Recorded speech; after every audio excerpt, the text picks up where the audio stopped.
Hello and welcome to the Wednesday edition of Spurs Diehards TTID Tottenham Till I Die. Well, it's happened. It was expected and it actually happened. And after last night's debacle at the ground, I don't think it comes as a surprise to any of us. I was one of those. I always support a manager and players right at the club, whether I like them or not, whether whoever chooses them or not, because we only as fans, all we do is speculate. We don't pick the team or pick the managers, or, pick the staff and things like that. So, but we like to have our say on all things Spurs, because to us it is our club that we support for years and years. Right, with that, I'm going to introduce our guest. I've got my co-owner and co-host Ian with me, and I've got three regular guests and friends of the show. We'll start with young Cam, as you're the youngest. Age before beauty, right? Go on, Cam, how are you? Yeah, I'm doing well, thank you, of course. Great with the news that Thomas Frank's finally been sacked after what I think personally has been too long. But yeah, I'm glad to be on, and fortunately talking about another loss. But hopefully with Thomas Frank sacked now, we won't be talking about too many of those. And all the way from Frankfurt, and with the latest weather report in Germany, how you feel? Yeah, I'm all good, thanks, Adrian. Feeling very relieved and optimistic today for a change. Let's just hope that the board make the right decisions now. Yeah, that is the fans probably a bit as well. We'll get into that. Kev, a regular friend of the show and a regular meet at the ground. How are you, Kev? Yeah, I'm fine, thank you, Adrian. I was very depressed last night. We didn't say a lot after the game. No, we didn't actually. Obviously, I was in a meeting this morning when the announcement came, so I missed it for about an hour. But there we go. And Ian, how's the weather in Spain? In Scotland? I'm in Scotland. Yeah, that's okay. They begin with an S, Adrian, so this is a promising start to the evening. I'm going to pick up, what Phil said. We all did Project Spurs at lunchtime. And Phil and I are in similar type of backgrounds, HR, recruitment, employment law. And I don't like to see people losing their jobs. Sometimes professionally, I'm in situations, as Phil is, where some good people lose their jobs and lose their livelihoods for whatever reason. It's not a pleasant time. But Phil made a really good point that I didn't get a chance to pick up on the show because we moved on. But perhaps for Thomas Frank as well, it is something of a relief that he no longer has to endure the chants, the taunts, and what have you. He'll go away with a good pay packet and restock. Funny enough, other people have said this. Crystal Palace are getting beat 3-2 at the moment at home to Burnley. They're in free fall as well. And that actually, to me, is the kind of job that is absolutely right for him. Tottenham was too big a job for him. It was never going to work out.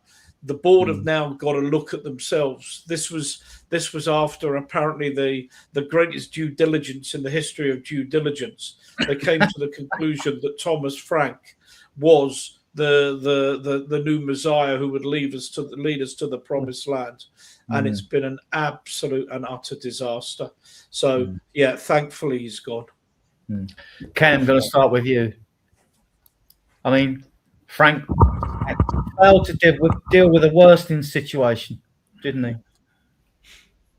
Yeah, Cam? I mean, it's not easy for him, to be honest. I mean, he's down to bare bones in terms of his team selections. He hasn't really got much to think about when it comes to deciding the team for match days. And, I feel like in terms of the whole situation around the club, I do feel for him to an extent because, of course, he has to deal with a lot, and I feel like when you're making that step from a club like Brentford to a club like Tottenham, it's definitely a very big step to take. And I just don't think, as much as Brentford, they're doing well at the moment. I mean, of course, I don't want to, kind of disrespect them in any way, but Tottenham are a much bigger club. They're got much better facilities, better in pretty much every single aspect, apart from right now on the football pitch.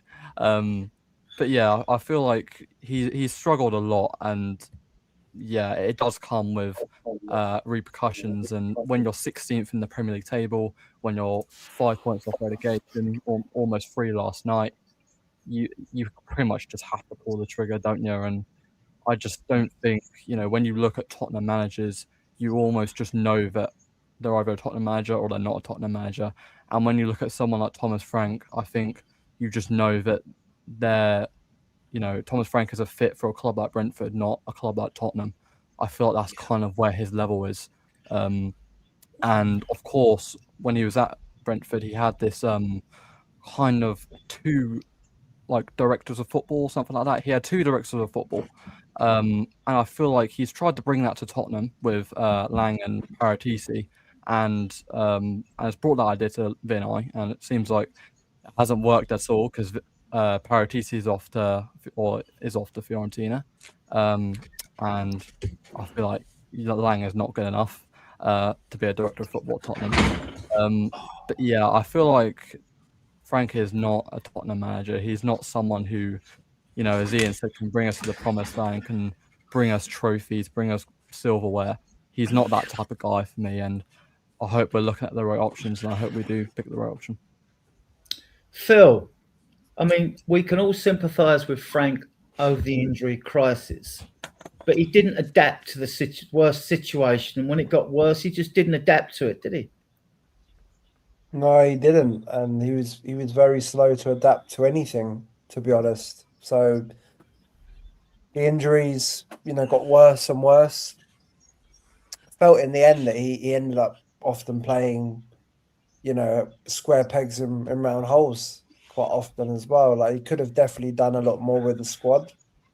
I think, certainly in the last few weeks and months when the injuries have got worse, but even in back in October, November, December, back around that time when we lost 3 in a row, PSG, Arsenal, Fulham, I think it was.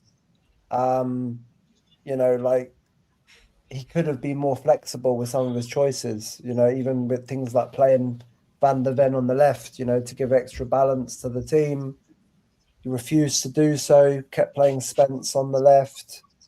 And some decisions in terms of formation, his treatment of Tell, despite having injury issues elsewhere in the squad, the Champions League squads, and now even with some of the youth, to be honest. I know Janai Byfield got, a couple of minutes in the Champions League and stuff, and he may well have got more, but I felt as well that, being more flexible in some of the games, using some of the other youth, actually on occasion could have made things better as well. I mean, there's a lot that you can analyze now in hindsight, isn't there? When you look at squad management and, communication with players and stuff. But I'll just pull out very quickly because it comes to mind, again, the Kinski and Vicario situation as well. From what I've heard as well, that there was a worsening situation within the squad, even about Vicario, actually, that he was basically deemed undroppable, what I read today. And the fact that Kinski posted on Instagram quite quickly after Frank's, the announcement being made. I can't remember what Kinski wrote exactly, but he put like a picture of a rose on there and said something like, great, like literal translation was great news kind of thing, right? So Kinski basically he basically threw it back at Frank, to be honest, in that case. But I don't think he dealt with the injury crisis as well as he could have done.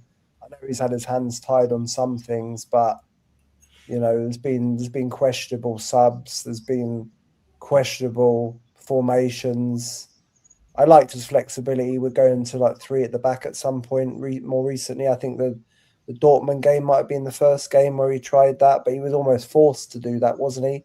At least he was flexible then, but even then, it didn't work, and he was kind of forced to try it 4 at the back again. And I don't know, very little flexibility from Frank in the end. And when you look back and also see that he, probably was worrying about the opposition too much rather than focused on what we could do, I think that's also part of his downfall. And that didn't make it any easier, probably, the squad, right? Because he would just look at the players that he's got and try and come up with some weird solutions as to how to nullify their wingers, but it wouldn't work. And then we would have nothing, So weird one, really. Again, don't want to go on too much about it, but I like Tom. I like Thomas Frank as a person. I like Thomas Frank as a person. When we hired him, I thought it was a good hire. I thought he would actually bring a bit of intelligent tactics back into Spurs, because obviously coming from Ange Ball and probably a not very effective Ange Ball, certainly last season. I felt tactically we were quite weak last year, right? And on a lot of cases, and I just thought that Frank would come in and bring a bit of pragmatism into our play, but still, play good football. And he didn't from the beginning. And I honestly believed that would come with time, and maybe with some creative players coming back, and it just didn't. And I feel a bit sorry for Frank, to be honest, but he also hasn't helped himself, in press conferences and everything else in terms of statements. And obviously there'll be a lot of stories coming out, but as has been mentioned here before, I think it was just a step too far for him, in terms of club. And when we look back, probably in the future, and when he looks back, he'll probably look at it as an interesting experience and, something for his career that he did. But he certainly fits more of a Palace, Fulham, Brentford, mid to low table kind of setup, I think, where he can just sit in that structure, which probably protects him a bit as well, up to a certain extent, because he's not on the back pages or in the limelight constantly, and just kind of focus on making that club competitive enough to survive in the league. But Spurs was a step too far, and I don't think he could deal with the pressure. Kev, do you think Frank contributed to our injury problems? Well, yeah, you could say that, especially, I think it was mentioned before, continuing to play Porro when he obviously needed a break, when we had the opportunity to perhaps move Spence over to the right, have Van der Ven on the left, and Danzo and Romero in the middle. So, some of the moving around that he did just didn't really make sense. Did he, but our injury, it's just unbelievable, really, how our injuries have mounted up. And, even Odebear on Tuesday, because I think that was just a twisting of himself. I mean, that's how I did my ACL as well. It's everyone was moaning about Ange causing the injuries last year because of the high press and everything else like that. Well, we haven't been doing that, and that sort of thing. So is he responsible for it? He's the manager, so you can always direct the blame at him. That the reason we got so many injuries piling up during this course of the season must be down to him in some way. But I do think, when he started off, everyone was going, he's going to work, sort the back four out first, and then slowly move forward, and then we'll get some creation in midfield, and it just didn't really happen. But in the first game, the first sort of competitive game of the season against PSG, some of the tactics they used in that, and I was thinking, oh, this is good, free kick in just inside our half, on the halfway line. Vicario takes the kick, puts it into the penalty area. We cause a bit of confusion. That didn't happen after that game at all. All of a sudden, we're doing it all again. A free kick in our half or just over the halfway line, he goes backwards. There was no sort of attacking intent coming through. So, yeah, hindsight's a lovely thing, isn't it? Sometimes, but it just seemed that he didn't want to attack, and some of the stories coming out today that what he was doing in before games was concentrating on the opposition and how good they were, rather than how we're going to beat them, how we're going to stop them. So and that's not the sort of thing you want to hear as a Spurs fan, is it? No, Ian. The truth be known, the job was too big for him. No distinguishable pattern of play, bad tactics, poorly timed substitutions, and bad results. Yeah. It wasn't one thing in the sack, was it?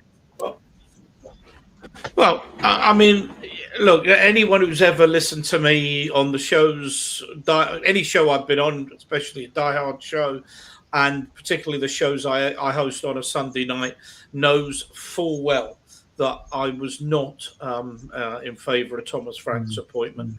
I always thought it was mega risky from the background he came from, the raison d'etre, if that's the right word, or the rationale behind the appointment was, remember, we want somebody who can compete on all levels of competition. This is someone who's never competed for any trophy in his life. I mean, it's indicative, I think, of the completely muddled thinking. And when Ange left, and you'll know I was in favour of giving Ange the beginning of the season. The reason for that, people said, was we'll just be in the same position come November. And in fairness, we should have been in the same position in November. He should have gone. He should have gone before Christmas. And I suspect we would not be in this position now. Graham's put up that Villa are winning 1-0. That puts Brighton more into the mix. Wolves and Forest are still 0-0. That would be good if Forest dropped points there.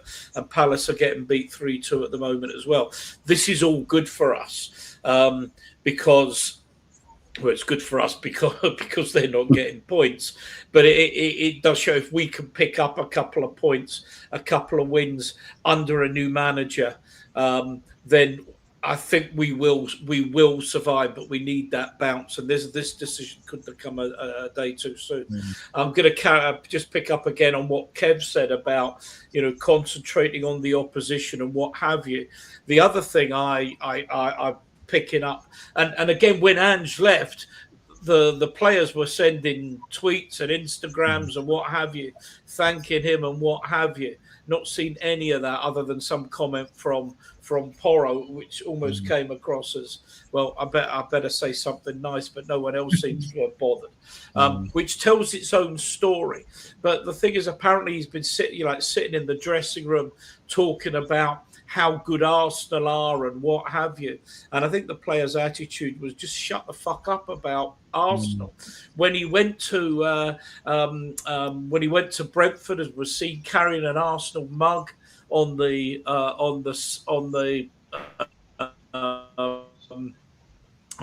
pitch, it just, none of this sat right. That this was a man that was really up to managing a club of the size and stature of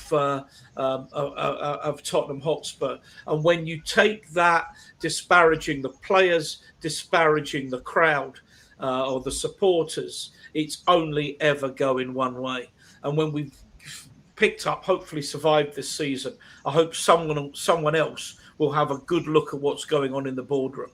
Because to me, Vinay is the problem here and is nowhere near up to being CEO of a club like Tottenham Hotspur. There's a saying about everybody's at some point promoted to the level of their own incompetence. Vinay Kajasan is an absolute epitome of that statement. He needs to go too, and soon. It's very striking, Cam, isn't it, that square pegs in round holes. You know, you could have played Susie yesterday, could you? And played him on the left, and why not? I mean, you've got all these games to play. You know, Gray, he's been done well in midfield. Now he's shifted to right back. You know, I mean, we know he can do a job, but his future's in midfield. I mean, like, it just smacked of desperation, panic, and his nerve gone. Yeah, I think even though he's down to bare bones at Tottenham right now in terms of his team with a lot of long-term injuries out, I feel like, you know, when you've got players like Mattis Tell just sitting on the bench, and as you said, Sousa, albeit he played against Manchester United, he could have well played against Newcastle with, of course, that injury to Destiny Doggy as well. I had a big feeling that he was probably going to start in that game, but he didn't, and he didn't come on either, which for me was really questionable considering the circumstances. But yeah, I feel like just everything just seems like discombobulated. Like this is not what Tottenham Hotspur should be. I mean, we're 16th in the Premier League. 16th. We're 5 points off the drop. And yeah, for me, it's just genuinely Thomas Frank. He's got all these players that he can put into their own position, like Jed Spence, like Archie Gray, like Sousa, and he's either not playing them or he's playing them out of position. You've got Archie Gray at right back. I mean, he's played there a little bit for Leeds and of course last season as well, but he's not an out-and-out right back. Sousa's just come in, and with Udogie injured and with most of our players injured, you'd think that he'd be playing and be playing against Newcastle. Yeah, it's just all the writing was on the wall, wasn't it? Because when you have Thomas Frank doing these things, of course, you have his comments at the end of each game as well, which for me, when I read them on my timeline, they don't make any sense at all. It feels like he's saying the complete opposite of what pretty much every single fan thinks. Yeah, it's an absolute mess for me, and it was almost as if, you know, it was only a matter of time before he was going to get sacked. And I think he was, when you're 16th in the Premier League and you're playing a side like Newcastle who haven't been amazing this season. You play a side like West Ham, they've been dreadful before we played them. Of course, they're doing well now. And you're playing sides like Wolves as well, who are bottom of the Premier League. We played them when they had 0 points. They almost beat us. Yeah, it feels like every side we play, it feels like they can play us and like they can just get through us so easily because of how predictable we are.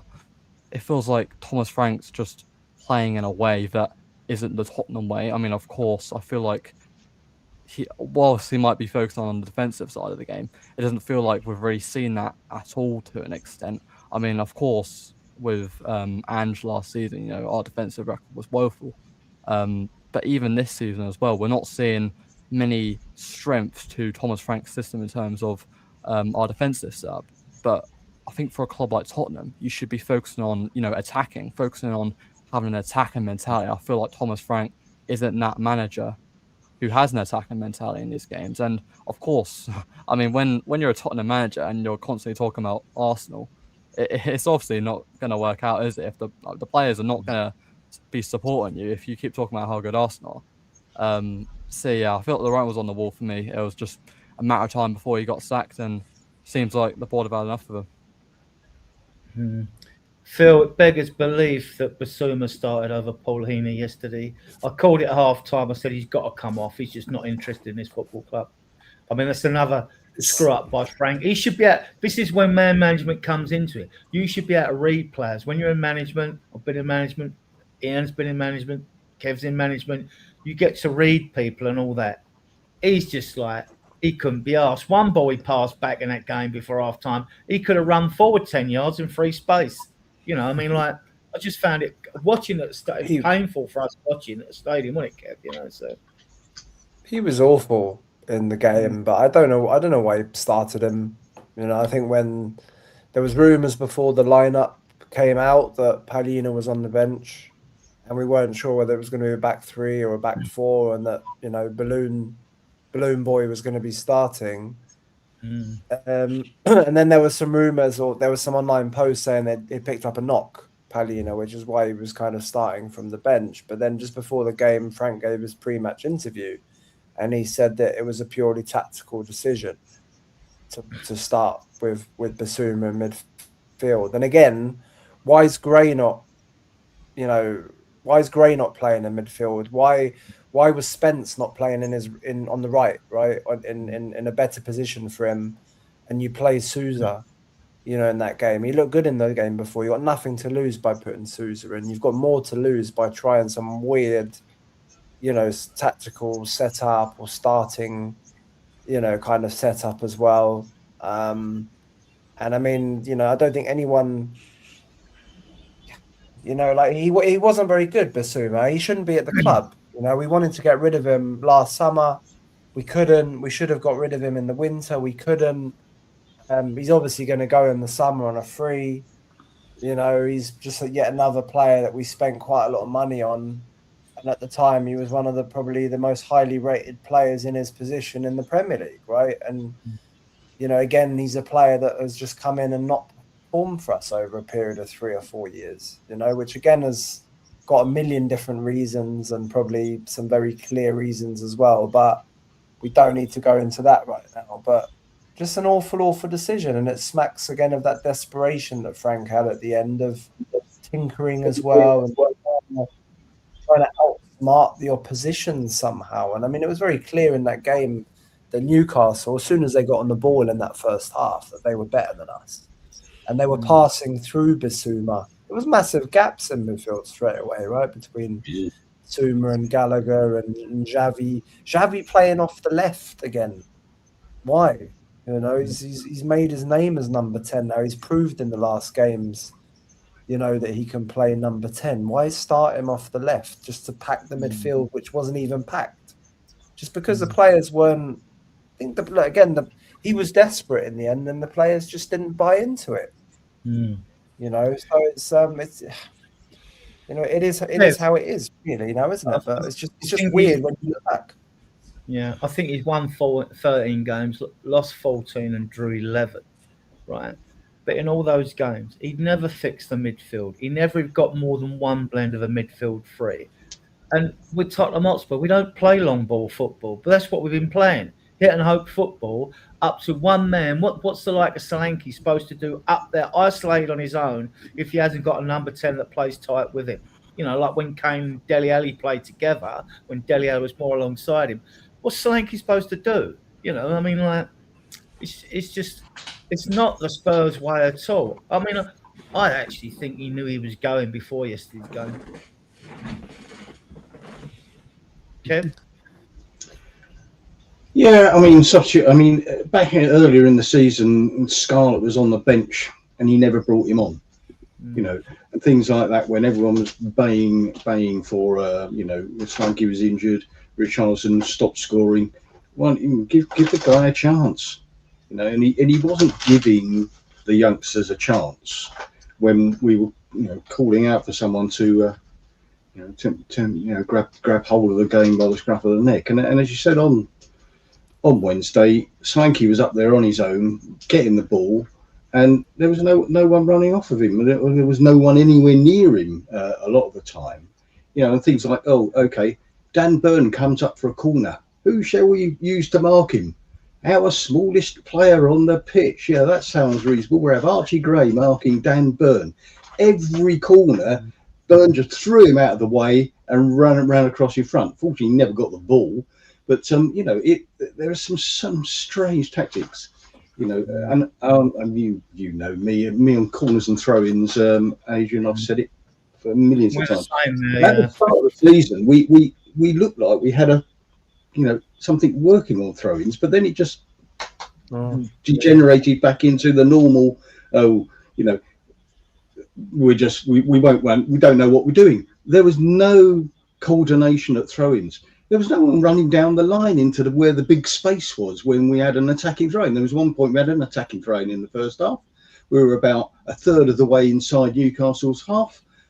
3 balls later, it was back with Vicario. What's the point of that? It was horrible yesterday. It really was. Their hands, I mean, the old idea of the high press when we were playing a higher line, not this season, you press up you force your opponents to kick the ball long because you've got more defenders. Then you win the ball, you recycle, you go again. If you don't score, you force them to lose the ball again. You go again, and that's what Newcastle did to us yesterday. Every time we kicked it long, we played it in their hands. We won the ball back. They could have been 3-0 up at half time. You know, I mean, it was ridiculous. Going to go through the chat before I come to you, Ian. Thanks. We got Evenall, big up Brian. We got another friend of the show here. Good evening all. Yeah, we're going to come on to that. Going to come on to it in a minute actually when I get to Ian. Evening, James. Phil Frank. Roger, I've been the most ardent supporter of any manager or players at this football club while they're there. But even I, just recent games, because the reason I expected us to pick up points recently, and we haven't. So, even I was like, all right. I mean, I knew I expected it even after last night's game. To be honest, I thought he's going to go because we got this gap before Arsenal, which we'll come on to as well. Even clearly want to play a long game with Frank bit recently. Yeah. I think. Yeah. All right. We got Ian. Yeah, and partly because we are Spurs TV is because he's overplayed the group of players that he could utilise. And we were told at something, he's bold, he'll play youngsters and all that. We hear it from every manager, but it never happens, right? Any ideas? I've got the next manager. Yeah, well, I think we've all got ideas who we'd like. We can only speculate and surmise, but we'll get onto that. Yes, Roger, we all hope we're going to get a bounce. A bounce upwards, yeah. Yeah, it's been a bad injury, yes, but Villa 1-0. Yeah, Villa won. All right, they won, did they? Yeah, they won 1-0. Okay. Very good results for us tonight, wasn't it? It's a sad indictment that we've got to look at other results, though, Phil. Someone said that in the chat. To be fair, Adrian needs must. Hoping that Forest drop points. I know. Yeah. 0-0, that ended, did it? Well, okay. Yeah. There's one for Ian as well. Celtic 1, Livingstone 1 at the moment. Yeah. Don't laugh. That's not good. Sack Martin O'Neill, sack him, right? Yeah, well, listen, there's actually a tweet I wanted to read. Just picking up on what Kev said. Dane Scarlett started for Hibs last night for Hibs against Hearts. I didn't see the game. I didn't see our game either. I was at a gig, thankfully. But he was yellow carded in 40 minutes and hooked after an hour. So that doesn't suggest he was.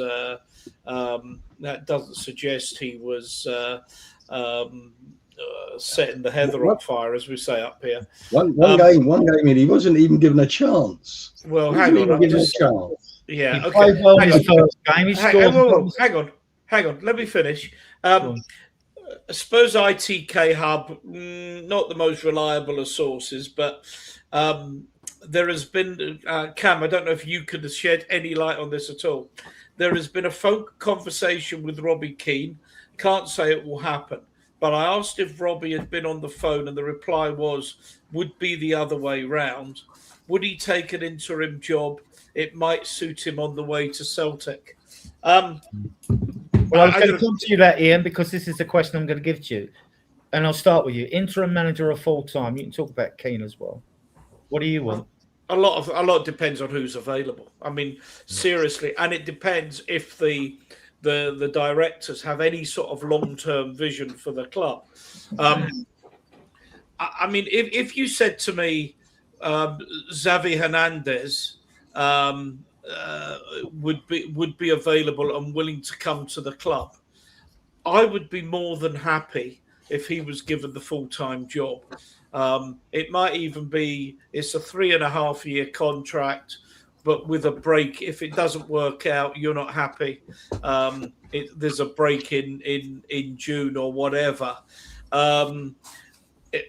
But if judging by the names that are available and the momentum that is moving towards Pochettino, it would appear to me, in the absence of a candidate, a long-term candidate to be the manager that they believe is the long-term future of the club, then it has to be an interim.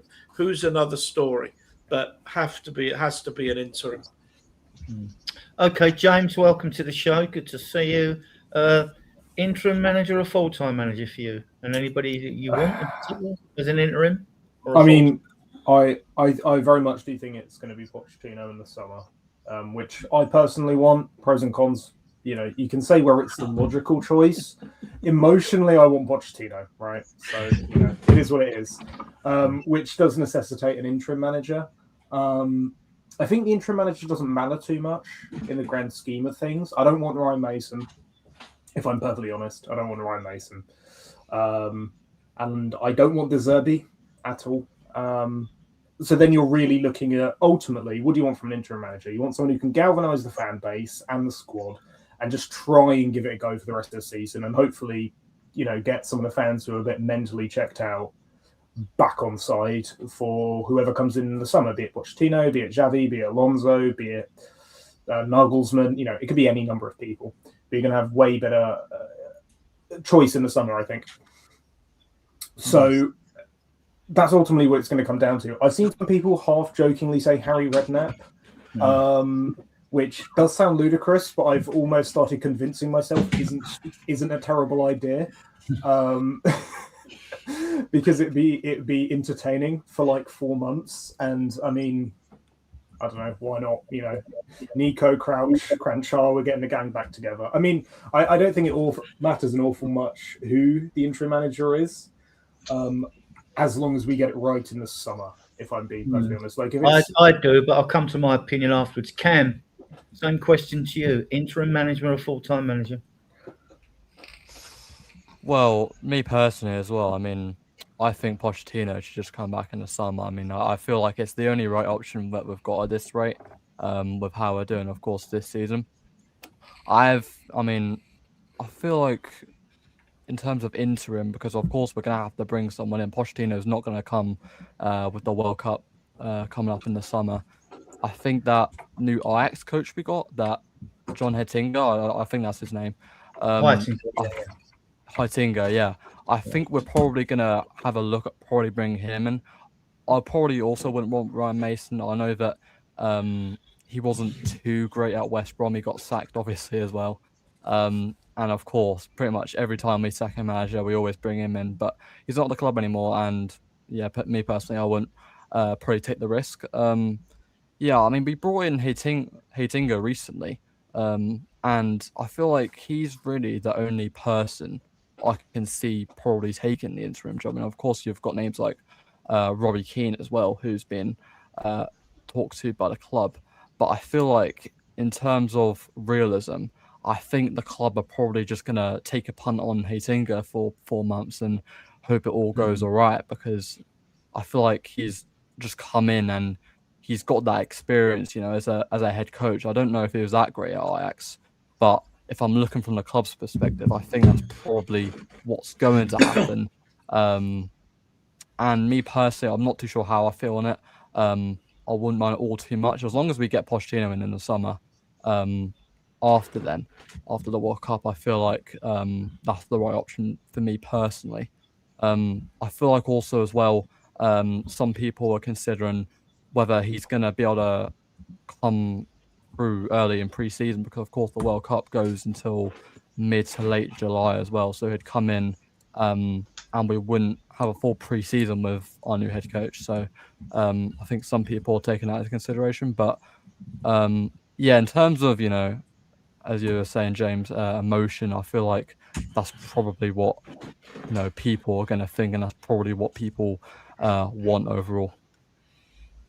Phil, interim manager or full-time manager? I think interim manager now, because I clearly want the club to confirm Poch for the summer. I understand that we've inquired as to the possibility of Poch maybe coming earlier or devoting some part-time kind of thing around his US job. But I think the parameters of making anything like that happen are unrealistic, logistically, and also money-wise as well. So, he'd only join us probably 2 weeks, I think, before the start of the season, based on the World Cup kind of running so late. But look, I'll take him in the summer, and what I would hope that, assuming we are concretely interested in him, is that we would just get the deal done and announce it as soon as possible, so that the whole world knows that he's coming in the summer. Make things transparent. The players will know that he's coming in. Other clubs will know that he's coming in. The World Cup knows that he's coming in. Let's celebrate that fact and make it clear as quickly as possible. If that was the case, though, I know a lot of other fans aren't really up for it, but I think the options for Interim are not that high. I certainly wouldn't want De Zerbi, by the way. He's an absolute no for me. I think he's crazy. I think he would just blow more bombs up, within the club and with the players. And he's also got some very questionable, what's the word? Behavior or attitudes around some of the players that he signed, I would say, right? So he's a no for me. But I actually think that the club will probably go with Heitinger, just because it's also the easy option. He's already in the club. He hasn't been let go yet, and he has been a manager, obviously, at Ajax. He hasn't done that well. He was at West Ham and Liverpool when they won the league. Exactly. He was Slot's assistant, and a lot of Liverpool fans speak very highly of him, actually, and say that him leaving kind of Slot's side has had an impact this season as well. I don't know how tangible that is. He also didn't do very well at Ajax, to be honest, but then Ajax have probably got more issues than Spurs, if that's possible, or at least the same kind of issues there over the last couple of years. But my choice, I think, just quickly for Interim, if Poch came back, but only if, I would actually be quite happy if Ryan Mason actually came in to do the interim role, based on the fact that Poch would be coming back, because Poch was talking very highly about Mason in his interview the other day on the High Performance podcast. He was praising Mason very highly, and he trusts Mason.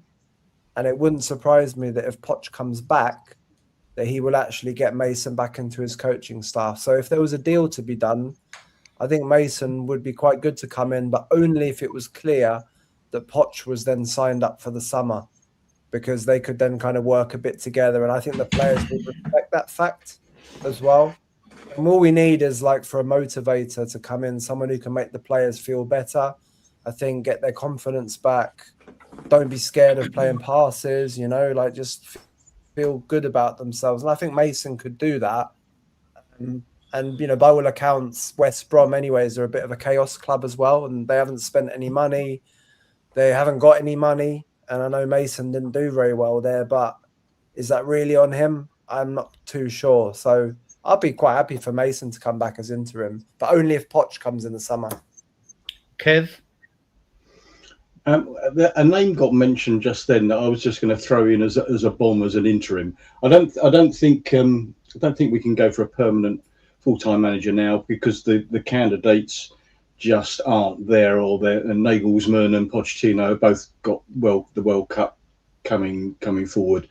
But you ought to be, as Phil said, you've got to be naming one of them up front.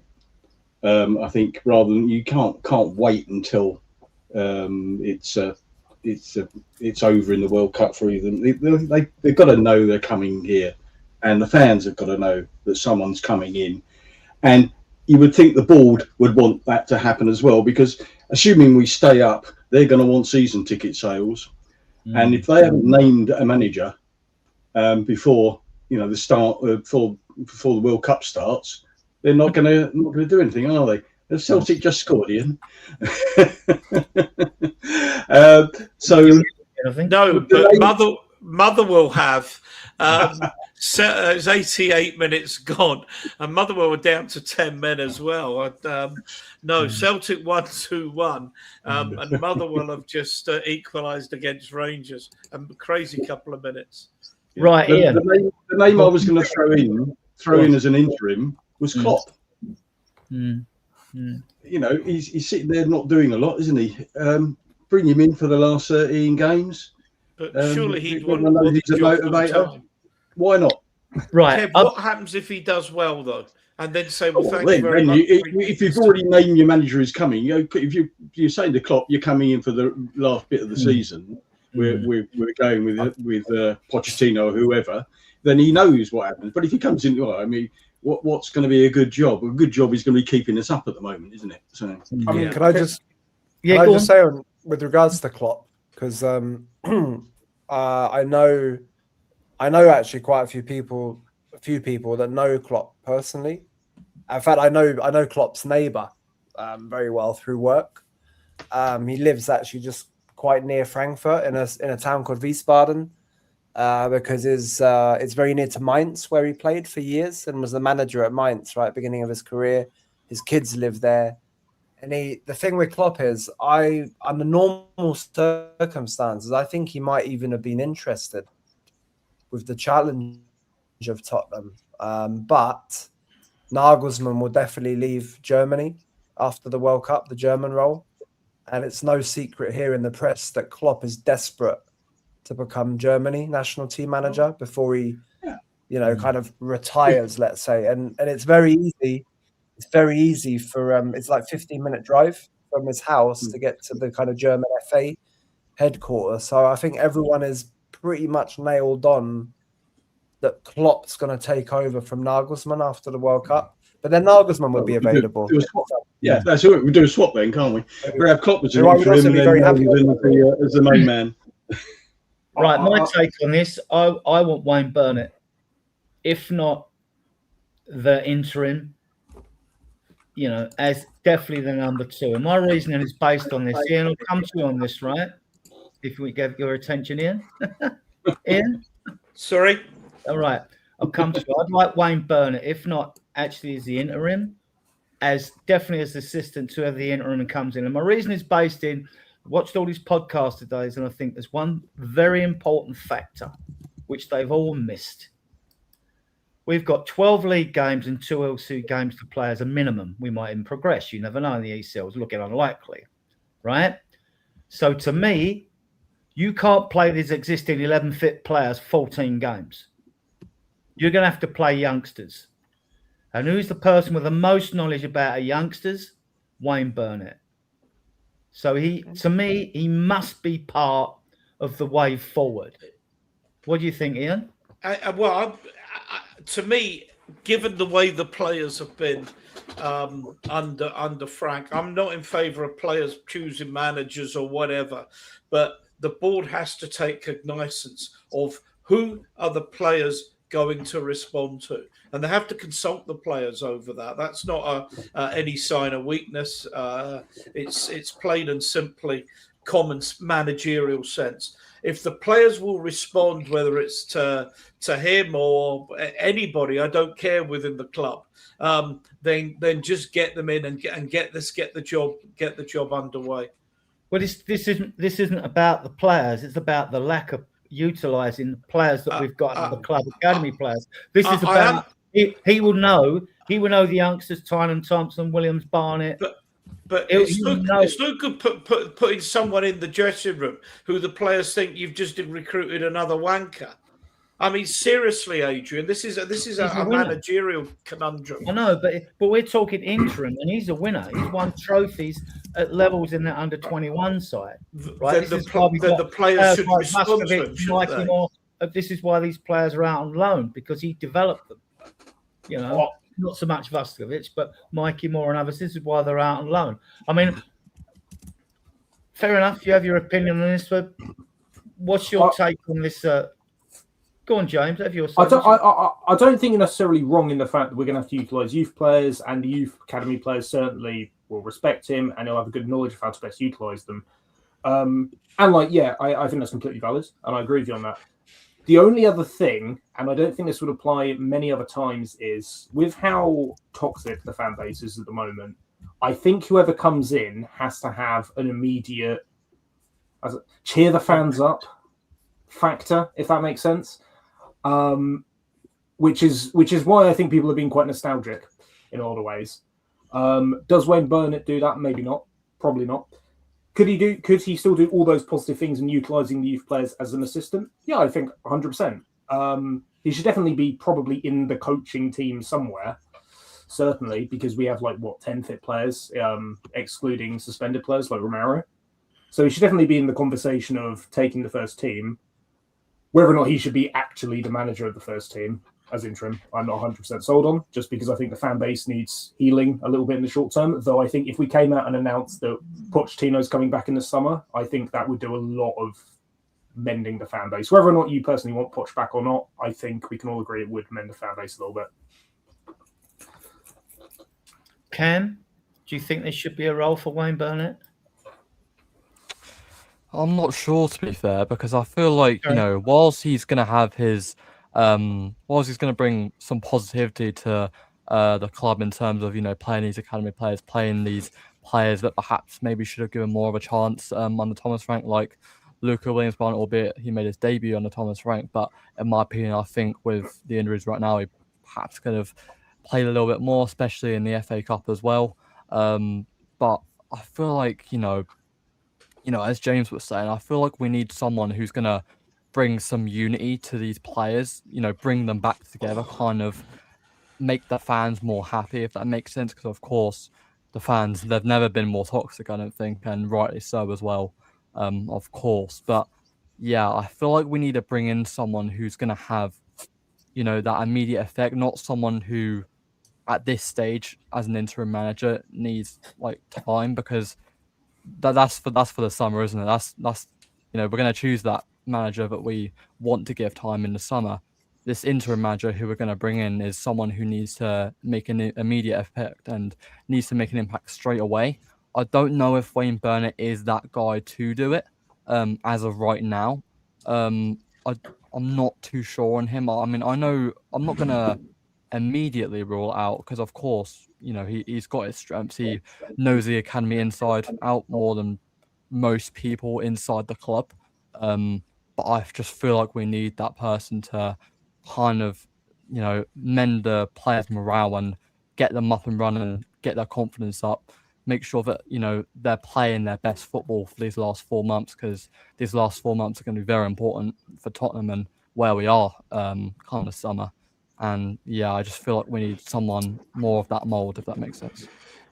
Phil, do you think it's more likely it's Heitinga and Burnett? I mean, we've only got 11, 12 days to the North London derby. This decision has got to be made within the next few days minimum, isn't it? And at least Heitinga should have got familiar with the club and the surroundings now. We know, Wayne Burnett is well grounded in the club. So do you think it makes it more likely that it's either Heitinga or Burnett? I just threw Burnett in here because of his experience there, with the players. Well, I don't think I really like Wayne Burnett, by the way. I know that. So do I.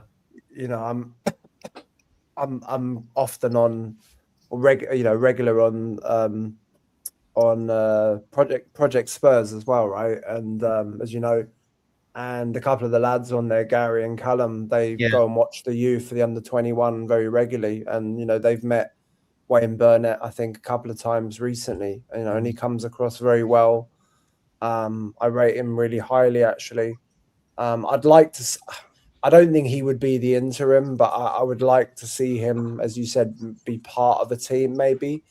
Even if it is an assistant, to kind of be that, to do that, that connection to the youth, because I think, as James or as Cal said,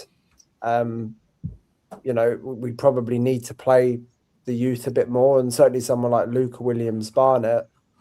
I know he's still super young, but we could have done with his skills and abilities. Even on occasion in the last couple of months, right? Even if it is 10 or 15 minutes, because he's such a special talent. Don't think there's anything wrong by giving these players some more minutes. Tyne and Thompson looks like a really, really good talent as well. So I'd like to see him. Yeah. And you've got Byfield and Alisasi, so they're the 4 I would be picking. Yeah. All the others are out on loan, basically.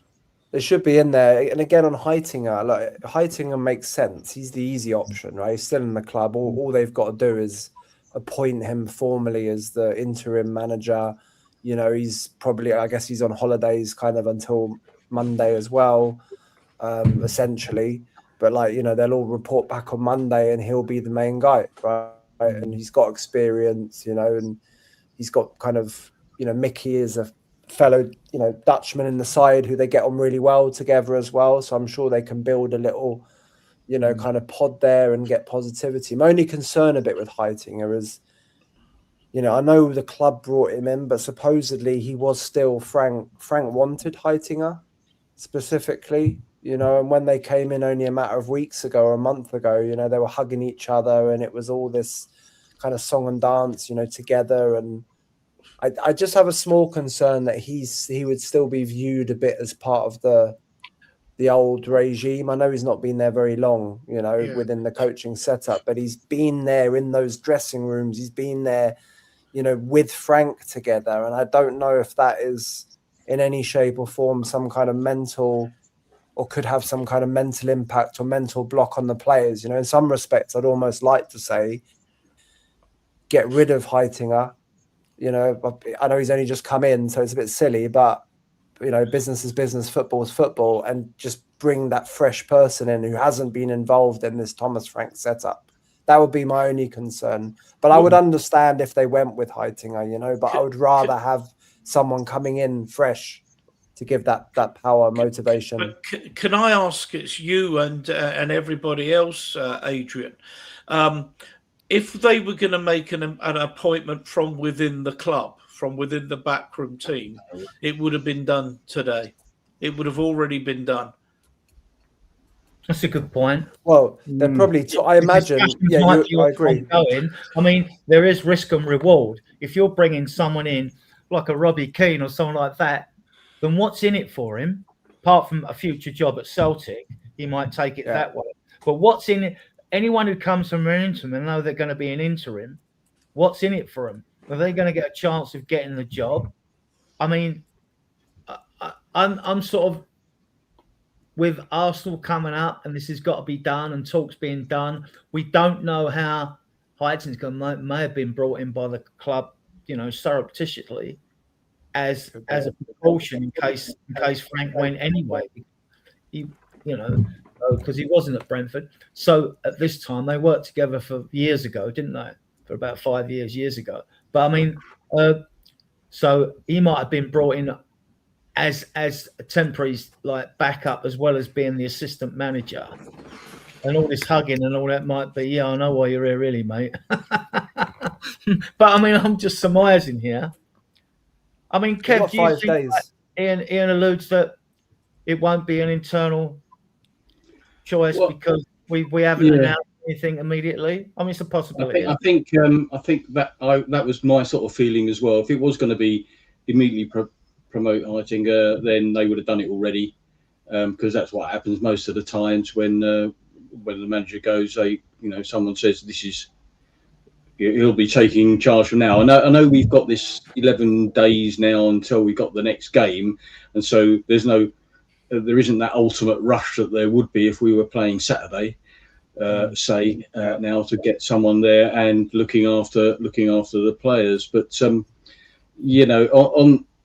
I thought when they brought Heitinga over, I thought, well, Frank's going the next week and he'll be plonked in straight away. That was my feeling. It didn't happen, obviously, like that. But I think, Bernard, you've got to keep some continuity, especially for the academy and youth players, I think. So, and so having him around to help whoever does come in as interim. I mean, the other guy's been sounding off about being interim is Sherwood, of course. Yeah, Harry Kane into the fold. So I mean, impressed with that one. He likes Cam, to I tell don't that know. story Sorry, I'm still, not doesn't hosting tonight, but Adrian, I hope you're all right with this. Cam, one of the things that I was came up on, it came up on Project Spurs that the club had not made any contingency plan whatsoever for Frank leaving. And it was only last night, obviously, I didn't see the game. I've only read what's happened, that it was so toxic and the vitriol aimed towards the director's box that at that point, Langer and Vinay turned round and said to the other shareholders, okay, he's got to go. But there was no interim plan. There was no suggestion. They'd sounded out other managers in case this happened or whatever. I mean, I don't know if you know whether that's true, but it just tells me with the clubs being run by rank amateurs. I mean, the fan base has been toxic for, I'd say, probably at least the last month. There's been significant negativity. It's possible that, obviously we've done quite well in the Champions League this season. Maybe those Champions League results have perhaps made some of the board think, okay, well, we're doing well in Europe. We've had a few good results. We'll give them a bit more time in the league, sort of thing. Maybe that was the mentality. But I think that when you looked at the table last night, especially after West Ham got a point against United, I mean, they probably should have got 3 points, but, we got a bit lucky there in certain ways. It became clear that if something didn't change, we were in that relegation conversation. I don't think we'd ever get relegated, by the way, because we beat Wolves, we beat Forest. I don't think that was ever serious, but it is sort of in the realms of a conversation. And I think that probably scared quite a lot of the people at the top to the point of it really is a lot worse than perhaps they thought. And, obviously it was very toxic at the end. I listened to the boos and, completely deserved boos. But I do think it's rather worrying that they didn't realise how bad the situation was 7 or 8 weeks ago. We're in the same situation we were then, just with fewer matches left to play. Why weren't we having these conversations then? Why is it only taken till now to act? Indecisiveness perhaps has cost us. Well, I think whoever comes in, I'm going to come to Ian next, it's definitely going to have to play youngsters. We've got no people coming back for injuries soon, and you can't play the 11 or 12 players we fit for 14 games here. Hopefully it's more, even if we get through the next round of the Champions League before being kicked out, when we meet decent teams that will probably tear us to pieces. That's it. But Ian, I've put together a list of managers. I only got 20 names, right? Some of them are a bit left field, right? I'm going to bring them up now, right? Sorry, before you move on to that, Adrian, Roger Maltz makes a really interesting point in the chat about the youngsters. Yeah, just let me do that. Thank you. Oh, yeah, there you go. I don't think we've got a choice. I'm with you. I mean, either that or we're just going to, send another half a dozen players to the treatment. If we get more injured players, we really are screwed. So, I mean, I don't think we've got a choice. I mean, I don't know who's coming back the quickest. Maybe a Danso. I don't know, but sink or swim, though, isn't it? At some point, if the youngsters are good enough, then they've earned the right to play, but they shouldn't always just play in nice games. Or, I mean, if you're in a relegation battle, it's like experience, isn't it? Yeah. To be honest. And Romero's suspended for the next 3 games. So you've got him to add on to the list as well. But that's a good point, Roger. But I mean, I just think. But Adrian, the point you're making shows that you disagreed with me on this. The folly of not bringing Mikey Moore and Luka Vuskovic back from loan, because there was always the chance that they would get game time, given the injuries, given the form and what have you. And Mikey Moore would probably start. Well, he might even start the North London derby, because he's been in super form for Rangers. Back then, I wanted more in, but once he went out, I mean, my argument wasn't about bringing them back. It's like all these youngsters. If they're going to sit on the bench all season, we didn't know what other injuries we'd pick up. It does nothing to develop them, nothing at all. I mean, now, Frank was even forced to put Byfield on the bench, Alu Stacey on the bench, So I mean, but back then, I thought, no, we've got fit players. Kudus wasn't injured. We're still trying to integrate and develop Tell and Odebert as well. I mean, so like at least they've developed a bit, they've stepped up a bit, but that's the only reason. I mean, if we were going to give them regular game time, which is like every other game or every third game, then fine. But even Mikey Moore said he wanted to go, didn't it, at Rangers because he wanted the game time and to develop. And Vuskovic the same.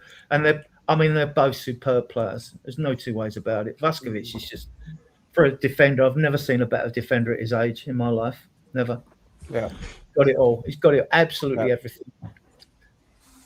Okay, well, let's just go on to this here. I was going to give you the 20 candidates for you, if this will show. Pochettino, Nagelsmann, Tuchel, De Zerbi, Glasner, Silva, Areola, Javi Anders, Alonso, Amorim, Maresca, McKenna, Keane, Klinsmann. I mean, what did that do that? You might have put it on your 10-second timer. Right, I can change that now. Timer off. Save. Right, okay. Yeah, I mean, there's some good names here, and there's some that are a bit too left field, aren't there? What did they do? It should. I've done. I hope I've done it. No. It's on for a minute at least now. So I've changed it to a minute. I can put it back up when. Yeah, go on. So, Cam, any of these? Ian, you first. Because you was you want me to do a tick and cross? Yes, yeah. Pochettino. Yes, Nagelsmann. I'll do it. Yeah. Can you change the permanent setting of that? Because that's going to be up for a good few minutes. I'll put the timer off now. The timer's off. Oh, right. Yeah. So there's 20 here, believe it or not. So there are plenty of managers out there. And that's without the World Cup. There'll be a few more getting a sack, right? Okay. Yeah. And some of these are not going to come to Tottenham in a million years. But let's talk about the names.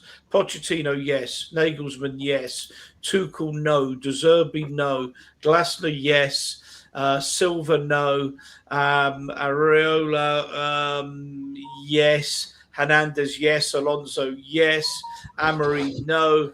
Maresca, no. McKenna, no. Keane, no, not at this stage. Klinsmann, no. Mason, no. Potter, no. Parker, no. Klopp, yes. Southgate, no. Sherwood, no. So that's probably narrowed it down to 5 or 6.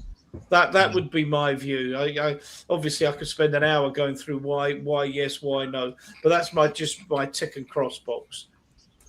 Cam, so there is a selection here that we can choose that I think the fan base would be happy with. I'm a Poch man through and through, but I don't know about you. Yeah, I think out of these, of course, there's some that are very unrealistic and definitely wouldn't come to Tottenham, especially right now, of course. But I think you look at most of these names, and for me, the two that stand out are Pochettino and Nagelsmann. And if Jurgen Klopp, as we were saying earlier, if he is going to take the Germany national team job, if Nagelsmann is available, then I think we should be going in for that opportunity. And maybe it comes after we perhaps go in for Pochettino, I don't know. But if we're looking at all of these in general, Tuchel, is he going to come to Tottenham? I'm not too sure. Will he stay at England after the World Cup? His contract does expire, in all fairness. I would take him personally. De Zerbi, I probably wouldn't take. Glasner, I probably wouldn't take either. Silva, I would also wouldn't take. Areola, I would take. I personally think he's actually quite a good manager. Xavi, yeah. Xabi Alonso, yeah. Amorim, no. Maresca, yeah. McKenna, probably not. Keane, no. Klinsmann, no. Mason, no. Potter, definitely not. Parker, no. Klopp, yeah. Southgate, no. Sherwood, no. So that does narrow it down, personally, for me, 2 names, Pochettino and Nagelsmann in the summer. Difficult decision for me. But I think if you're going to look at based off emotion, you'd say Pochettino.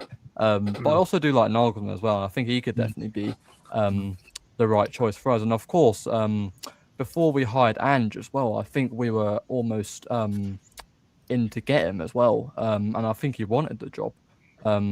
So that could be an interesting one if we do, look back at that one. But for me, I think there's two main names. That's Pochettino and Nagelsmann.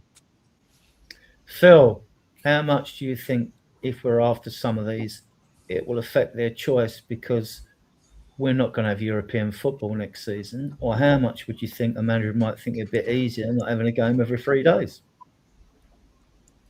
Depends. I think some of them are very clearly be rejecting no European football. For someone like Man United, who obviously I know they got an Amma in before now, but they can hire whoever they want, I think, right, with the profile of someone like United, even if they don't play in Europe.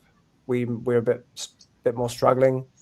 In terms of this list here, my two favourites from this list would also be Poch and Nagelsmann, who I think would be the two realistic big ones there. I love Nagelsmann as well. I've seen a lot of him.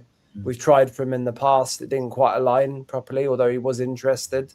Just didn't quite work out. Tuchel, I don't think he'd play the football, to be honest. I don't think the fans would be too happy with his style of football overall. I know he's won stuff, but he's a bit of a difficult character as well. De Zerbi obviously not. Glasner I take based on his skill set, but again, in the end, he's going to play a bit of Thomas Frankie football up to a certain extent. Doesn't play possession, front foot. Silva no. Areola, I like Areola, but again, he plays disruptive counter football. He's not possession-based play. I don't think it would work. Xavi, yes, but I've still had no real firm confirmation that we've ever really been in for Xavi properly. I know his name's been bandied around. It would be a risk as well, I think, getting Xavi in, and we'd have to support him with transfers. Alonso, obviously, yes, every day of the week, but I assume he's holding out for Liverpool. Amorim, definitely not. Maresca, I'd probably take. McKenna in the future. Keane, not now. Klinsmann, no. Mason as an interim, maybe yes, but not longer term. Potter, no. Parker, no. Klopp every day of the week, but unrealistic. Southgate and Sherwood both no. Poch for me out of all of these is the one which is, as I said, relatively easy to do probably as a deal, and comes in knowing the club and is a relatively easy transition into the role, and he's got cash in the bank. Nagelsmann I'd love as well, but I think there's going to be other teams after Nagelsmann in Europe that he would probably would prefer, who are playing Champions League. Kev, out of this list, yours, but also just to add to it, which might worry some Spurs fans. Like De Zerbi and Maresca are available. Yeah, I wouldn't disagree with what most people have said here. The first two, obviously, I think are the prime candidates. A lot of these are possible interims, be on the availability at the moment. But as we've said already, it's the summer when people are going to come available.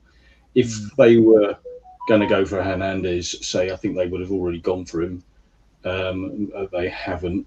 Alonso probably will go for Liverpool, won't he? But yeah, I think it's got to be Poch or Nagelsmann, and of those two, the one who would definitely come no matter where we are, even if it's in Championship, maybe would be Pochettino. I think Nagelsmann would be looking for a Champions League team. We won't be anywhere near that unless there's some real miracle. Yeah, I think of those, it's those first two really are the only two that sort of stand out. I don't want to go for another. Oh, he's Premiership proven with Palace or Bournemouth or anything like that, because it hasn't worked. I don't want those. James, Right. with Pochettino, I'm a fan. I've made my cards out on many podcasts, but there isn't the attraction of the fact, one, he knows the Premier League, one, he knows the club and the training grounds. There'd be no problem with him settling in. Come in. Also, Gallagher was his captain at Chelsea. and he might be able to calm down Romero because he's a fellow Argentinian. I think the other thing is he's got money in the bank with the fans, and I mean he was unfairly sacked in my opinion, but I think now is the time to bring him back. If anything, like he's gone to PSG, won trophies. He actually did quite well at Chelsea, in my opinion. I thought he's done some international management, however well that's gone, but international management's a whole different game.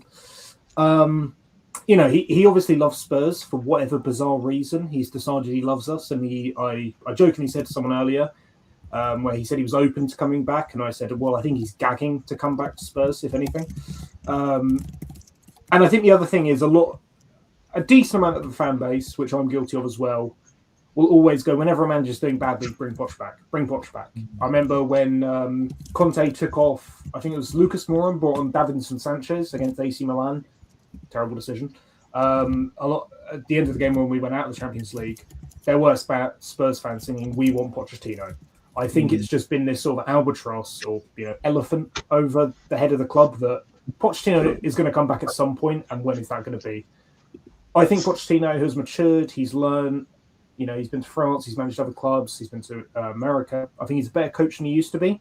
I think he's got more experience, and I think if it was ever going to work out, it would work out for us now. And I think also there's a lot of interesting choices for his backroom staff. Coco Lamela, he's the assistant coach at Sevilla randomly. Maybe he could come back in the backroom staff. Argentinian staff at Spurs. But I think, Pochettino would be my number one pick. I like Nagelsmann. I like Maresca, actually. It's not that I don't think those are good managers. I think they are good managers. It's just emotionally I want Pochettino. Yeah. And that's 3 hours ago. Yeah, so we'll see how that pans out. Ian? Yes, sir. This is the situation we find ourselves. 11 injured players and Romero suspended. You couldn't make it up looking at this list. I mean, there's no way anyone can tell me we'd be where we are if these players were fit, right? Porro, Kudus, Bergvall, Richarlison, Bentancur, Kulusevski, Maddison, Davies, you might question. Danso, you doggy in now, Wilson Overberg. Yeah. You couldn't make it up, and I keep saying I want to carry out an exorcism, and no one laughs. It's like maybe we're just unlucky. Maybe there's something wrong with the training pitches or the pitches that on the football field or whatever. But something's wrong, and I would try anything to get this sorted. If we go down, we've got to have the best team in the championship, and I'll probably wrap it up by Christmas. But sorry.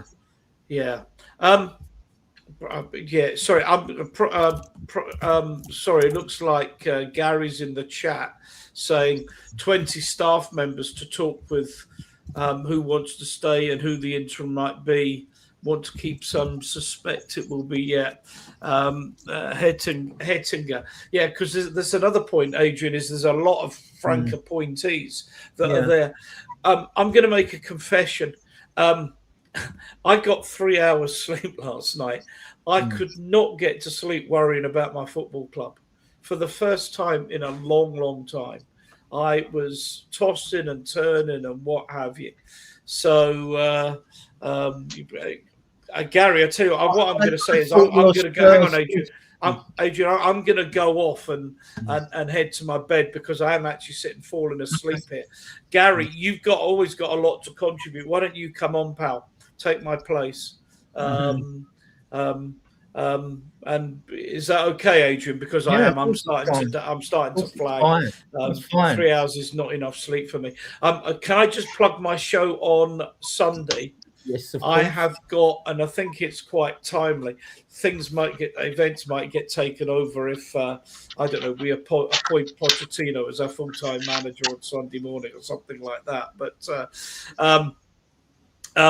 I've got a special show, an ownership special show with Levynomics, with Brian Daigle and Billy from Change for Spurs. So I just think it's a really good panel I've got, and a lot of interesting things to say, not least about the potential change of ownership of Levy's shares, the fact that doesn't appear to be any rights that go to to ENIC, to the Lewis family to purchase them, which is almost universal in any share agreement like this. Plus, of course, the increasing pressure that's bound to come onto ENIC as a result of this utter shit show of a season. So I'm going to be dealing with all of that on Sunday with those three. And yes, I'm looking for a good one, hoping for a good audience. So if you're around, all I can say is thank God we haven't got a game this weekend, because I can't do another morbid show on a Sunday night. I've done too many of them. So thanks everybody in the chat, Adrian, fellow guests, and I nearly pressed the end stream button there. I'm gonna leave the studio. I'm going to my bed. Gary, I say, if you're listening, you've got a lot to contribute, so maybe come on. Catch you all later, guys. Thanks for coming on in. See you. Pleasure. So Cam, I mean, as I want to reiterate what I've said earlier, we're going to have to play youngsters. I mean, like with the fit squad we got, they can't play 14 games. All the players that are fit, you know. Yeah, I mean, there's players that have gotten injured purely just off the fact that they haven't had a rest. Of course, Pedro Porro getting injured, playing way too many games. Frank got the opportunity as well to rest him, and he just kept playing every game. And when you get overloads like that, you know, players are going to get injured for fun, aren't they? And that's kind of what we're experiencing right now. But of course, that comes, in my opinion, off squad depth as well, because you know we don't have the squad depth for me for every player in every position to actually get a rest, and most players, for the most part, have to play every game, especially now as well. You know, I think at this stage and in the situation we're in, we're going to have to play academy players, because after all, playing academy players can be beneficial as well, because they're getting given the chance. They're going to give it everything as well, because of course, you know, they're the Tottenham Hotspur academy player. They're coming through the academy. They're going to give everything. They're going to get that chance that they've always wanted, and they're going to give it 110%, which at the end of the day is all that matters at this stage. And, you know, albeit maybe some of them, are they going to be at the level that, you know, are they going to be at that level to deal with this pressure that, you know, Tottenham are kind of dealing with at the moment? I feel like we've got some of that talent, like Luca Williams, like Janai Byfield, like Callum Sessi, to kind of fill in and, you know, show their qualities, kind of express themselves. I feel like that's probably what we need at this moment in time. With, you know, with them being fresh as well, of course, not having played as many games as some of these first team players have. I feel like it'd do them a world of good, as well as the club, for, you know, them to come in and make their debuts and play consistently, at least I hope so, for these next few months. Of course, not playing them, not overly playing them, and relying on them, of course, because after all, that's just going to lie more pressure on them, and I think we're going to have to manage them carefully, of course, but I feel like they should be more surrounded with the first team and being given more first team chances, I think, especially with the long-term injuries we're getting, because it seems like we're getting one every game at this rate. And yeah, if that's going to continue, then I think we're just going to have to look at the academy, and I hope, well, with Thomas Frank now sacked, I hope that can start to happen, and more of those players who might not being given the chance at first on Thomas Frank can be given the chance now. Phil, I mean, it was alluded to about with Porro earlier, but Frank overplayed Porro, overplayed Kudus, and overplayed Richie. Yeah, I mean, again, looking back, not even looking back. I mean, even at the time, I certainly questioned, and I know a lot of others did as well. Like, why is Porro playing every single game? Like, literally every single game, and you didn't even take him off in the games. And there was a time, wasn't there, where Spence was still kind of sitting on the bench. He wasn't having to play on the left all the time, and it was like, well, hang on, you need to start swapping those guys around. And he didn't, and Porro suffered because of it. I mean, he played like all of last season, He's played all of this season. You can tell in his performances that he's just absolutely shattered and worn out. Funny enough, he was one of the only players I think who've posted on like a thank you message to Thomas Frank. I think on Instagram today. But yeah, like he didn't manage those players in the squad well enough. You know, even Udogie. I don't know. Again, as I said, I was very angry with Frank earlier in the season because Mickey van der Ven has been playing left back for the Dutch national team for pretty much the last 18 months or maybe 12 months at least. But he's been their preferred left back. And I know there's a concern about his hamstrings and stuff when he's sprinting all the time. But, you know, he would have been a really good choice at left back, you know, and would have given us balance in a lot of those games earlier in the season where we could have picked up a few more points, I believe, just because we'd have been a bit more balanced. And he didn't do it. And, yeah, he's overplayed. He's overplayed players and played players out of position too often. I mean, I really hate to I'm a bit generic now, and I really hate to have to say this about Frank because, as I said, I did support him when he came in, and I really hoped that it would work out with him, and I thought it would actually work out with him. You know, even still in December, I thought it's going to work somehow, and now when I look back, I've got to kind of shape myself a bit as well because now I can kind of see that there was a lot wrong with Thomas Frank. A lot wrong and a lot of stuff that he didn't do effectively, sadly. But I also think he hasn't been dealt with the fair cards. You know, like he hasn't been given a very good set of cards. Let's say he lost even Daniel Levy at the beginning, right? Who kind of got him in, didn't he? Right? He just suddenly left the club probably unexpectedly, which is quite a big thing probably for Thomas Frank. Well, one reporter said actually it wasn't Levy who got him in. He said it was actually Enoch who got him in. Was it? So that needs clarifying, really, then, doesn't it? You know, but Paratici and him didn't get on either once he came in. So I think if it had been Levy, sorry to interrupt you, Phil. If it had been Levy that got him in, I think he would have been sacked earlier.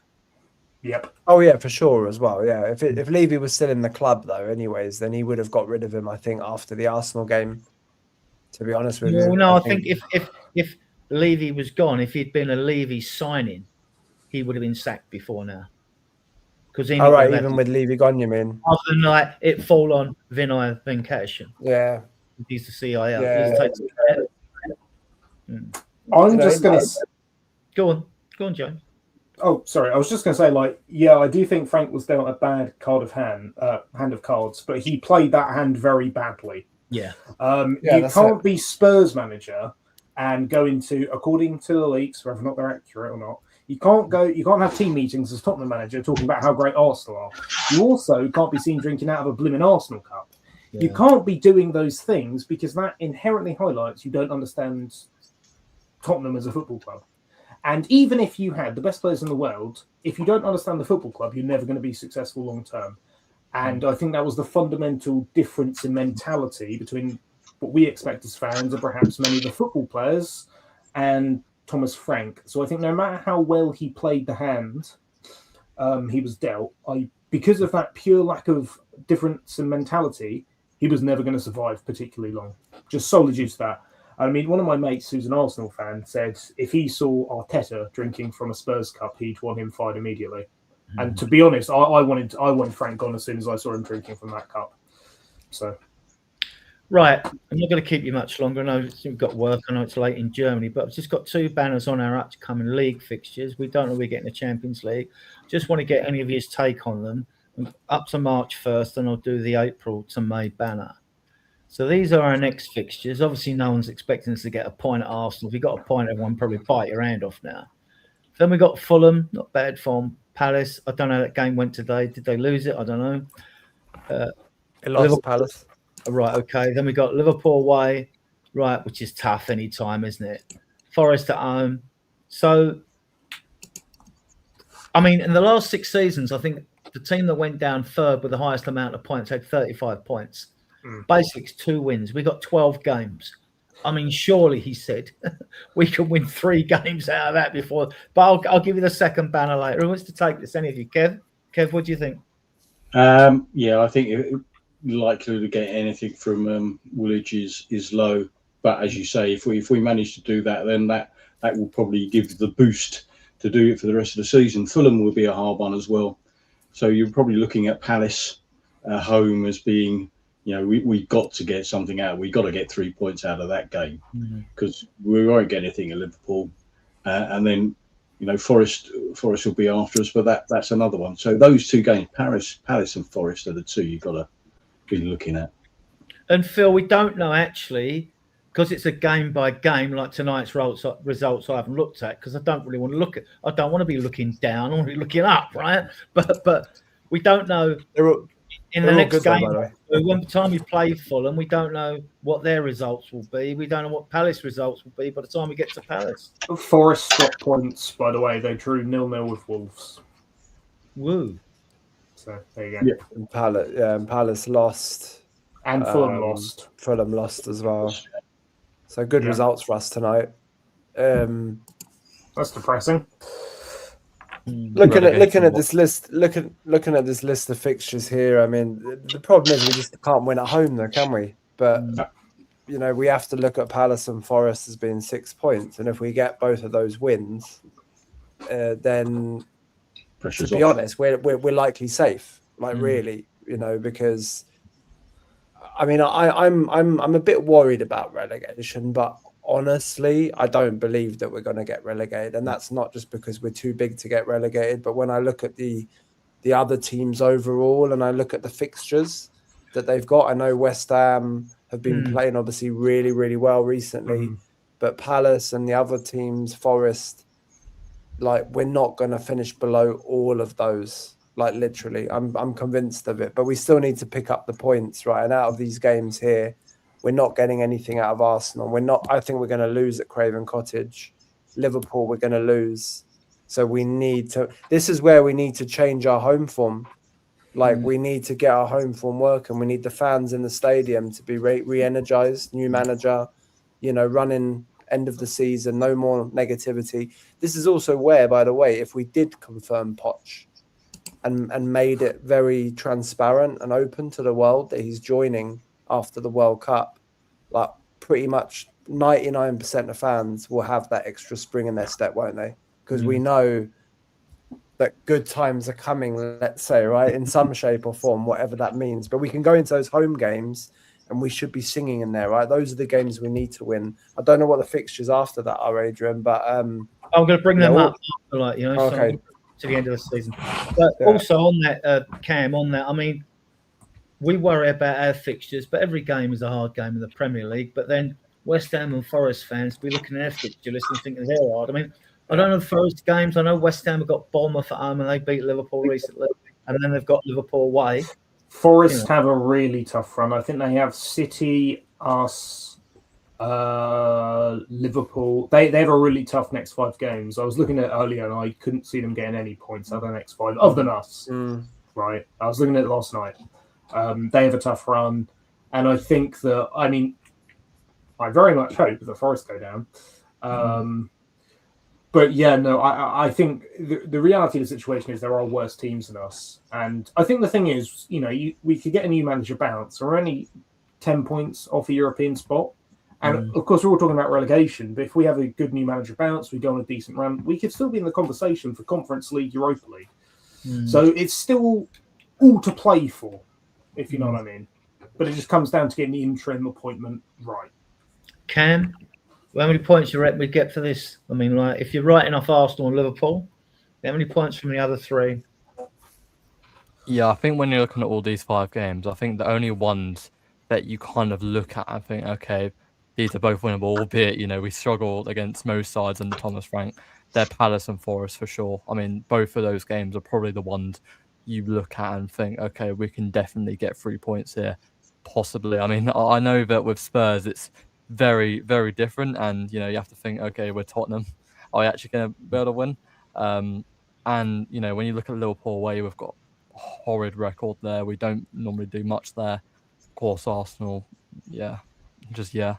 And then Fulham away as well. I think at Craven Cottage, we've actually not got a great record there either. I don't think we've won there in a good few years. So that could also be a difficult one, albeit, they lost against City tonight and they lost against Everton as well. So maybe they'll start going on a bad run. That could be favourable for us. But yeah, you look at Palace and Forest, and yeah, I think that's probably the two games where you're probably going to get something out of it. And, when we've got the North London derby next, we've got 12 days to prepare for, or 11 days to prepare for it now. Maybe we can do something like that. New manager bounce. Who knows? Maybe we'll get a draw out of it. I mean, I would take a draw any day at this rate, because it seems like we're just losing games now. Game after game is a loss. And, in a North London derby like that, you pretty much just have to take a draw with how we're doing. But yeah, Forest not doing very well at the moment. Relegation contenders. Palace struggling a lot. Obviously lost to Burnley tonight. Those are both games, especially at home. As you were saying, Adrian, if we can do a pre-agreement with Pochettino and get those fans behind us and get behind the team, then I think we could definitely, get 3 points in both those games.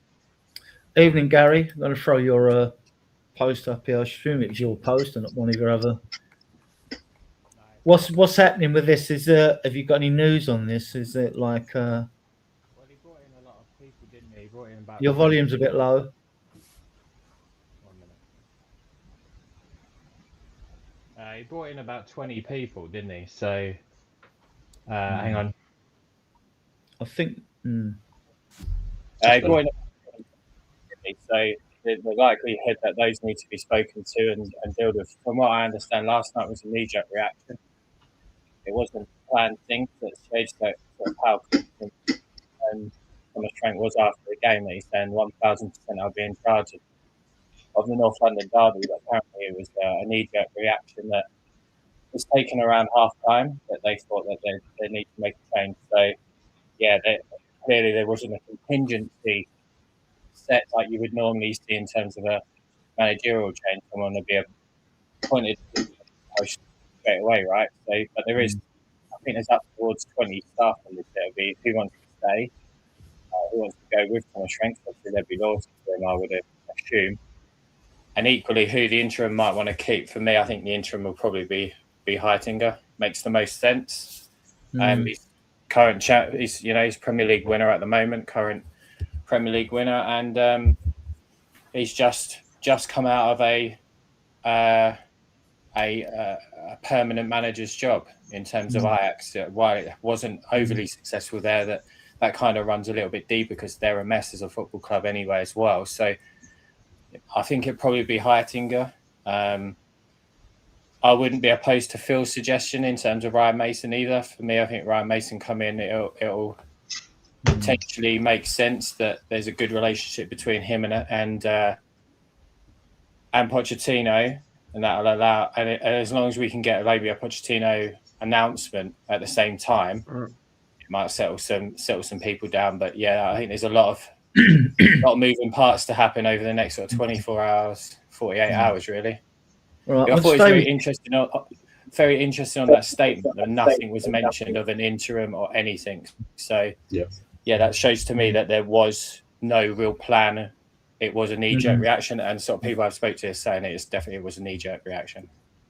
Well, I suggested earlier that Wayne Burnett must play a vital role in this interim period, whether as assistant or whatever. The reason I said that is because, as you know as well, we've got 12 league games to play, 2 ECL games. We hope it's more. That's 14 games. We've only got 11 fit players. Romero's still banned. That's 12. They can't play 14 games, Gary. We know that, right? So you're going to have to play academy players. No one's mentioned it anyway, but you're going to have to play them. Let's see Byfield, Williams, Barnett, Tin and Thompson, the 4 that probably spring to my mind and yours as well, because they're the ones that are a bit more high profile than the others.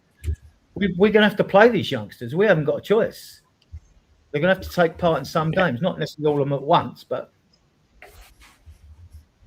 Yeah, I mean, they more than likely will have to play a part.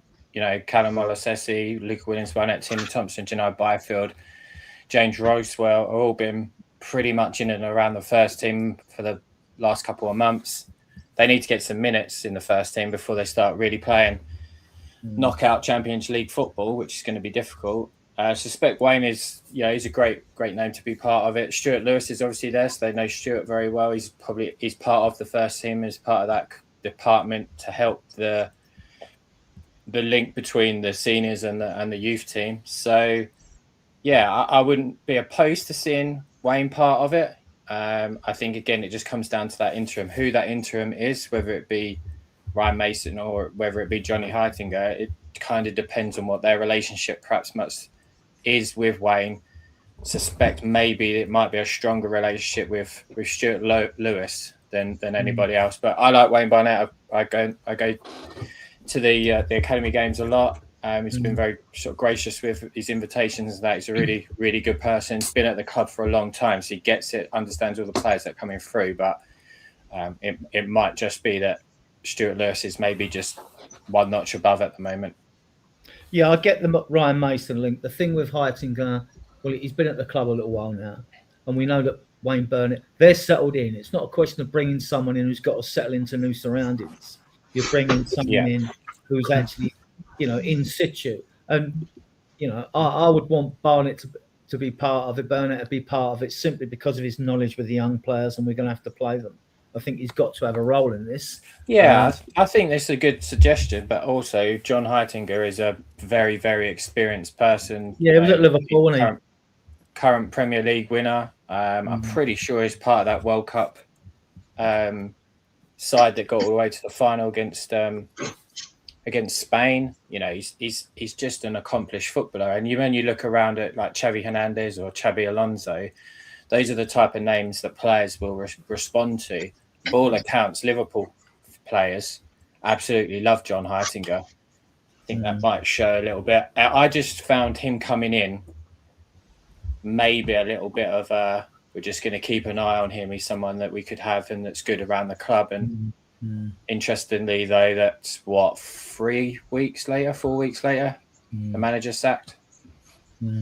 I think he was brought in as backup, deliberate backup, even though he's worked with Frank for about 5 years ago or sometime like that, Based on his profile, as Gary just said there as well, the Liverpool players did really like him, and the fans as well, and they were gutted when he left, and they were actually gutted when he joined us. If you look on the online forums, right? So he's got the track record. I mean, in some ways, it would be quite surprising actually if the club didn't confirm him as our interim, because he's ready and waiting, and he's got the experience. Like, who else out there generally has got a better profile even than John Heitinger, realistically, where a deal is to be done quickly? I'm not sure there really is, So it could very well be correct that they're just going to confirm him. I think maybe now. We need a man who knows the club, who's used to a relegation scrap, and it has Champions League management experience and is available. I know a man. Harry Redknapp. No, we can't take an 80-year-old man. No, I'm sorry. No. I'm sorry. No. I'm sorry. James. We can't take an 80-year-old man. No. I like Harry Redknapp. I'm a big fan of him. We can't take an 80-year-old man that hasn't managed for a decade. Yeah, I know Gary's like me and he wants Poch back, but I made a list of 20, a lot of left field here, Gary. But second or third choices here, apart from Poch. I mean, I'm in the Poch wagon. I'm on the Poch wagon. Mauricio Pochettino is number 1, 2, and 3 for me. That I fully appreciate. It might not be for everybody, and it's very much the case. It'll probably be in the summer if it is anyone. Out of people that are available right now, Xavi Hernandez and Enzo Maresca are the ones that would excite me. I don't particularly want Roberto De Zerbi. I don't really like a number of things I've seen from him. I'm not the biggest fan. It kind of feels a little bit like Gattuso when it was being linked. That really worried me. I think De Zerbi's a time bomb waiting to go off, and we don't think we need that. As was alluded to a moment ago, we're in a potentially a relegation fight. Klinsmann, no. Mason would be interim. Potter's in an international job anyway. Scott Parker, I like Scott Parker, but I just don't think he's right for it. Klopp, I don't see managing. Southgate again, no. Tim Sherwood is an interesting one. I'm not fully opposed to it. I don't think the way he is in these terms of his outspokenness will go quite the way that the club would want. But yeah, in terms of available right now, Enzo Maresca or Xavi Hernandez would be the two that would excite me the most. I think Enzo Maresca is a really, really good manager. I do. All right, we'll get you up to date. These are our injury woes. You couldn't make it up that these 11 players were out, and that's without Romero being suspended. This is why I've been going on about we've got to play youngsters because, Frank to me had a part to play, and Porro being injured overplayed, Kudus being injured overplayed, and Richarlison overplayed as well. I mean, what's your take on that? I mean, look, I didn't want to go through the rinse and repeat. A lot of support managers were at the club, but I expected us to have a few more points by now and be safe. That's why I've changed my tune, basically. We're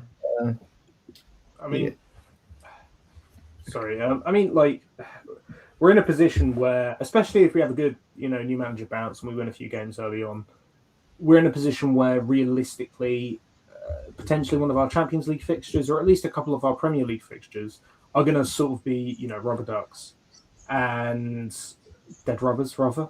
And ultimately, this season has been a significant write-off, and it potentially will be.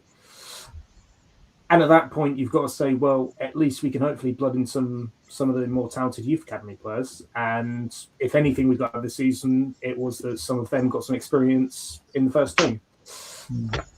And, I know names less so than yourself, Adrian, because I don't watch the academy team too often. But ultimately, they're going to have to be given the chance to step up and have a go. And I think that's all you can really ask from them. I don't think we've got any choice. Gary, just get to this banner and then we'll move on to the last one because I've split it into two to fixtures for the season with 12 league games to go. I mean, I don't think any fans hold up much hope against Arsenal or Liverpool, but there's points in them other three games, isn't there? You would hope and those three teams are pretty much in and around us, aren't they? Crystal Palace have massively slipped up tonight, going 2-0 up to lose 3-2 against Burnley. Palace are in a bit of a rut as well, having some difficult moments as well. So that might, hopefully, a new manager bounce might help us with that. Fulham, there can be our easy team. They could be difficult. So again, that's going to be, a toss of a coin. And Forest against, tonight drew 0-0 against Wolves. Again, they're struggling as well. So we really need to make sure that whoever does come in has got as many players available as possible, has got an idea and a style of play nailed in very quickly for that Fulham. I think Arsenal, really, for anybody that is coming in, that's a free hit game. I think if we can get someone in by Monday, which is being suggested, Arsenal's a free hit, and then we're using from Monday through to the Fulham game as opportunity to get everybody up to speed and synced in. I suspect if it is Heitinga, he's probably already. I know he was doing a lot of the training anyway, so it might be the case that he can just carry that on. And look, he's going to bring that Ajax mentality. He's been brought up in a really good style of football. Number of those players would probably be happy to have the handcuffs taken off. Cam, come to you. This is the last banner. These are the final games. Sunderland away, Brighton home, Wolves away, Villa away, Leeds home, Chelsea away, Everton home. Yeah, I think there's a good mix of different types of games in there. Of course, Sunderland lost against Liverpool tonight. I think, albeit, that's probably still going to be a very difficult game for us. And we've pretty much made every game difficult this season. So, yeah, I think that'll be a tough away ground to go to.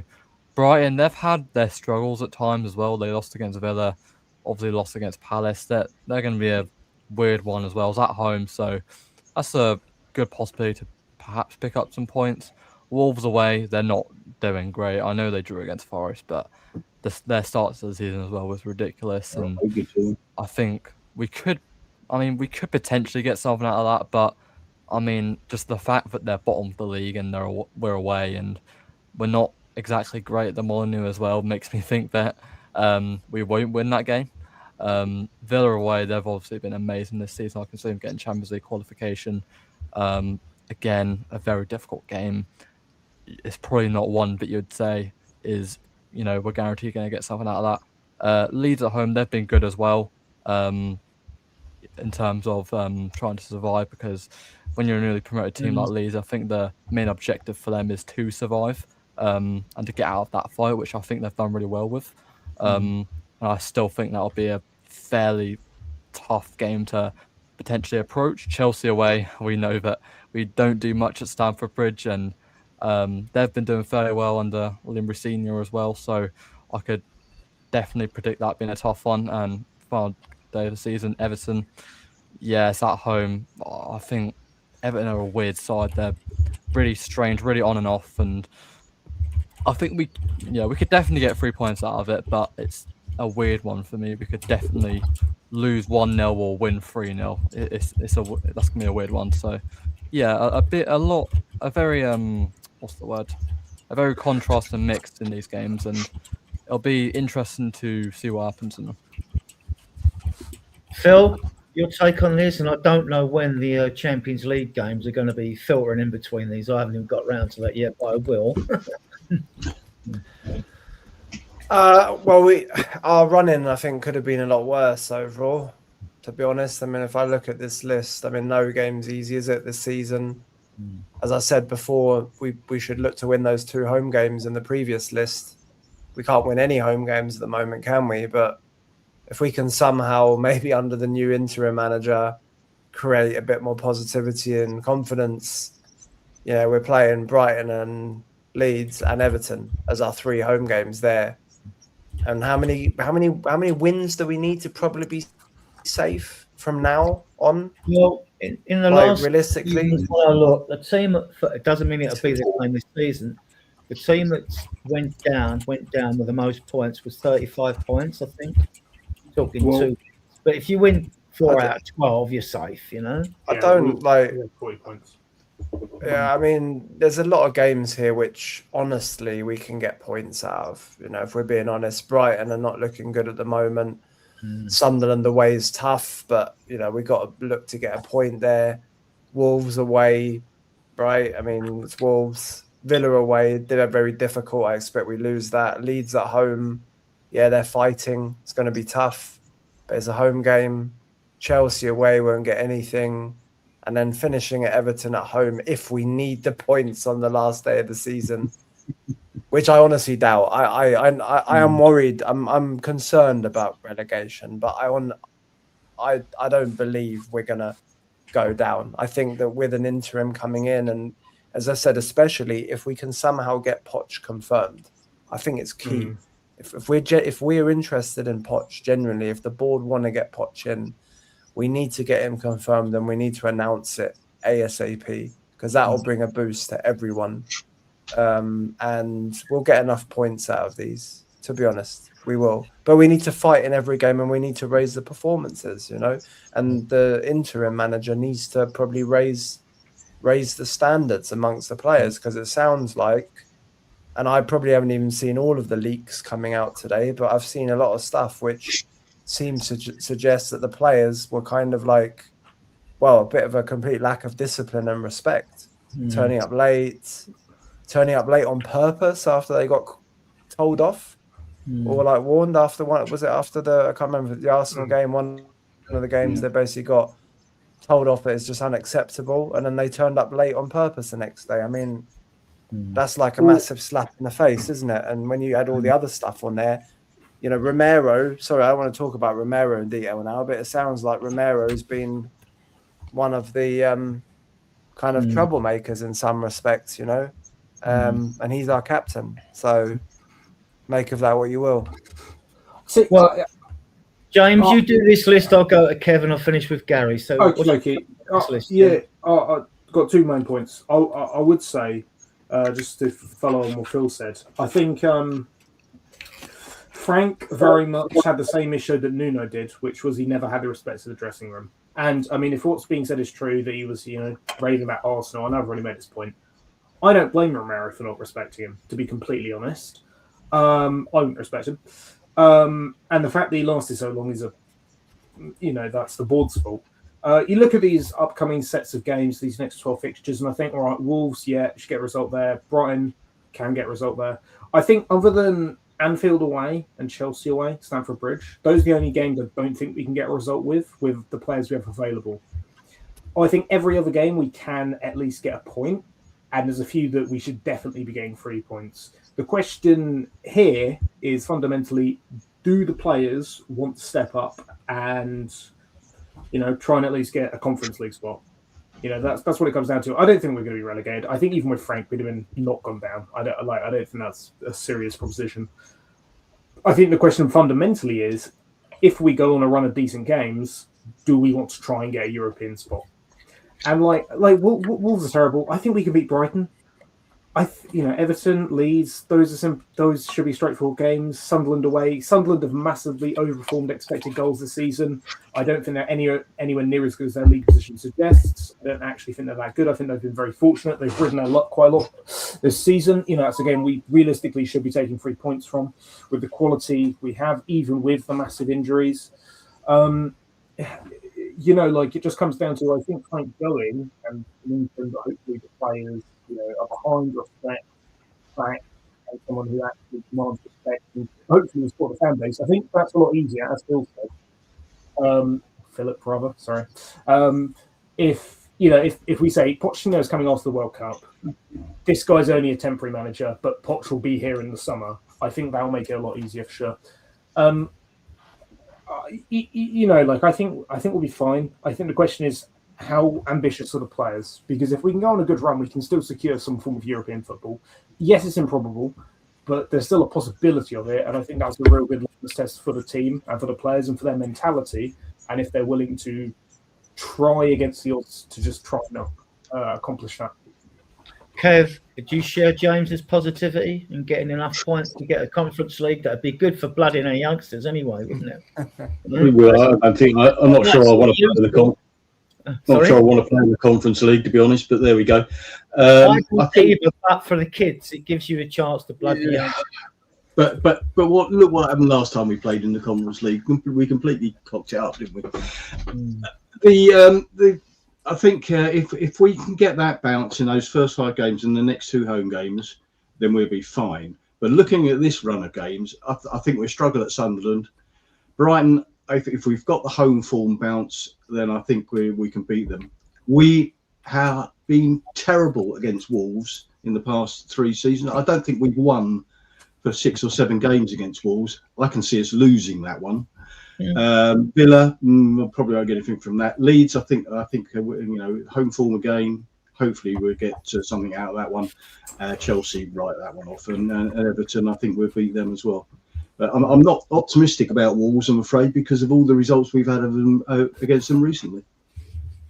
Gary, are you positive about these with the others behind and getting Conference League or something? Yeah, I think Conference League is a bonus if we can get to that. I mean, I'd love us to get there if we could, ideally, but I'm not too sure. History at the moment, in terms of the way we're performing, isn't really showing that we are, but it does depend on who comes in and that new manager bounce. We've got some really tough fixtures. There's a lot of clubs in and around us that are fighting for equally the same things. It's just who wants it more.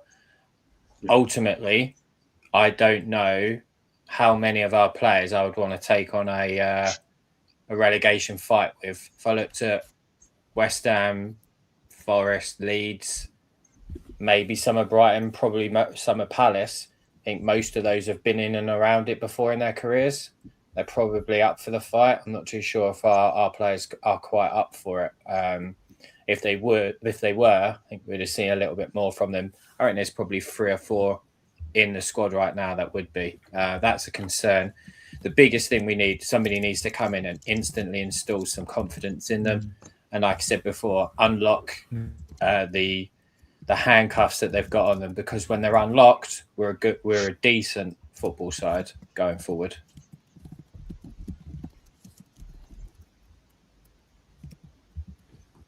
Are we all back together here? The internet was playing a little bit.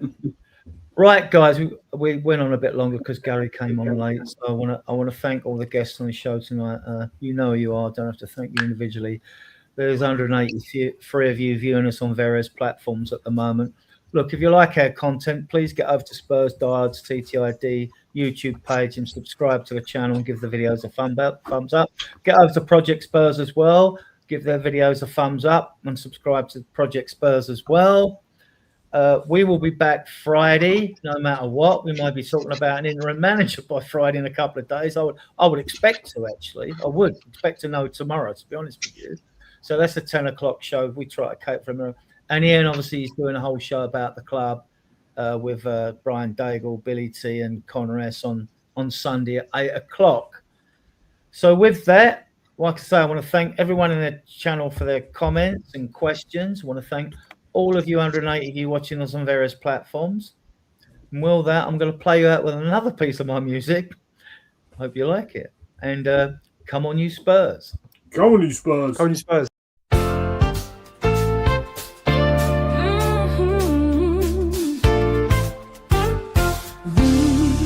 We are Tottenham till we die. We are Tottenham till we die. Spurs die heart and soul. We are Tottenham till we die. We are Tottenham till we die. Spurs die heart and soul. We are Tottenham till we die.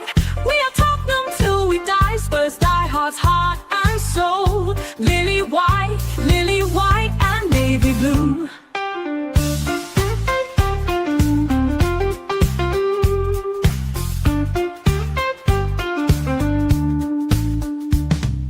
Lily white and navy blue, lily white and navy blue, lily white and navy blue. Lily white and navy blue, lily white and navy blue, lily white and navy blue. We are Tottenham till we die. We are Tottenham till we die. Spurs die heart and soul. Lily white and navy blue. We are Tottenham till we die. We are Tottenham till we die. Spurs die heart and soul. Lily white and navy blue.